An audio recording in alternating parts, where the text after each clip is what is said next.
साक्षी कृष्णा राठोड आजच्या परिपाठांतर्गत आजचा मला बोलद्या घेऊन येत आहे मी। आजचा मला बोलद्या नाटक। आपण नाटकामधून आपण खूप काही शिकू शकतो।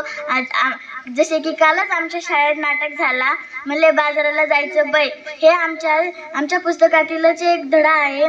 त्यावर आम्ही खूप छान नाटक घेतलं। मला त्यातून खूप आनंद मिळाला। जसे मला त्यातून असे कळाले की नाटकात कसे पात्र असतात। मला पण एक पात्र मिळाला होता त्यात की कशी आम्ही साडी घालून आलो होतो आणि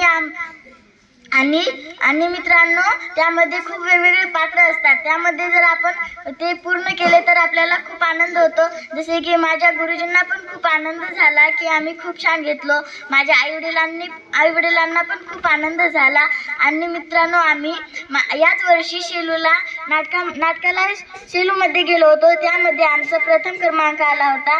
त्यावेळेस पण मला खूप आनंद झाला आणि आई-वडिलांना पण खूप आनंद झाला की माझी मुलगी शेलूत जाऊन प्रथम क्रमांक आणला। आमच्या मुलगीनं त्या आई-वडील पण खूप आनंदी झाले आणि त्यामध्ये मला खूप वेगवेगळे माणूस भेटले, माझे मित्र। मी त्यांना मित्र पण करून आले तिथून।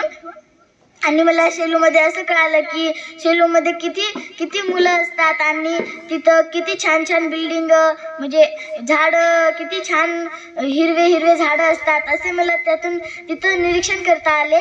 आणि आम्ही त्यामध्ये प्रथम क्रमांक आला म्हणून आम्ही परभणीला पण गेलो। त्यामध्ये आम्ही ओमप्रकाश यादव सरांना भेटलो। आम्हाला खूप छान आनंद झाला।